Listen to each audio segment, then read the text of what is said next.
Beginning today's show, with harvest being complete, it's a good time to catch a break and begin planning for next season. Researchers behind the scenes are already crunching numbers to help give you an idea of the money you'll be putting down. Extension educator Glennis McClure helped contribute to the 2020 crop budget report. She joined me in the studio to explain what the report is and the research that goes into it. Yes, so the 2020 crop budgets for the university are developed by a team of folks, particularly led by Bob Klein, who is a crop specialist out in our West Central Extension Center. And I work with him sort of on the number side and getting the Excel worksheets put together, and we go back and forth on various topics. But the crop budgets for university have been done for many years, and so it's kind of picking up and looking at what costs have gone into, what changes need to be made to keep up with the times. And this year we've got a few changes. There's not always a lot, but there are a few changes that we've made to the budgets for 2020. Let's talk a little about those changes. What was some new research that was introduced this year? Well, I know we added 4 new budgets, 2 soybean budgets and 2 corn budgets. They're all irrigated budgets. And particularly with some of the weed pressures that we're seeing out in the country, some different products were added to our list of inputs, and those new budgets include some of those new products. And you talked about corn, soybean, and irrigation. What were some of the biggest changes from 2019 to 2020 with those budgets? So in 2020, we did some updating of the pivot systems, going from a lot of use with diesel, and there were some electric systems in our budgets, but we've updated more of those. So I can't say exactly how many, but I would say there's a good handful where we changed them from diesel systems to irrigated systems to electric run systems for 2020.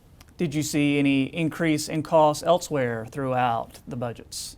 Well, we did some updating on equipment costs because those are factored into the operations section of our crop budgets. And so we particularly increased in a lot of cases the list prices of equipment. A year ago we did not do much for updating that, and so we did some research behind the scenes and kind of looked at what different equipment costs were and added those in. So as you know, as equipment costs go up, the bottom line factor in budgets go up as well.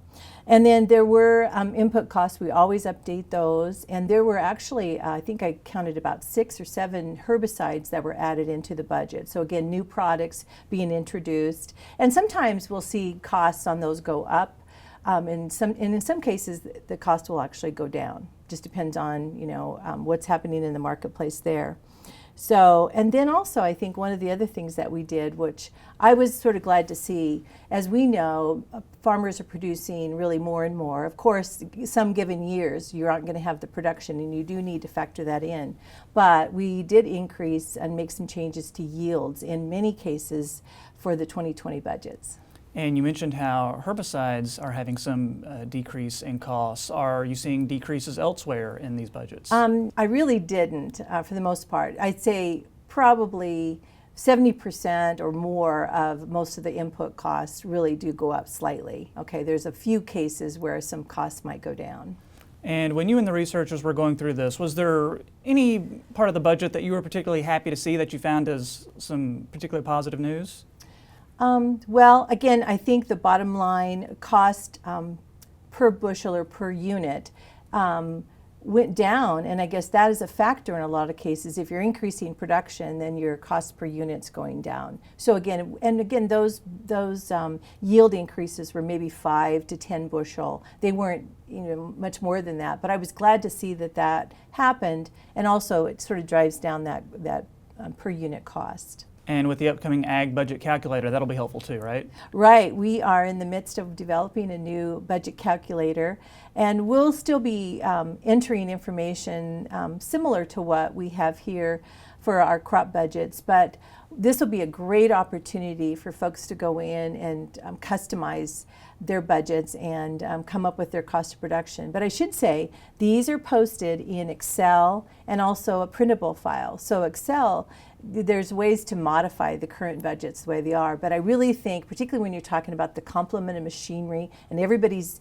machinery is different and what their practices are. So as we get into with our new ag budget calculator, it's really going to be exciting to really help folks look at what their cost of operations are.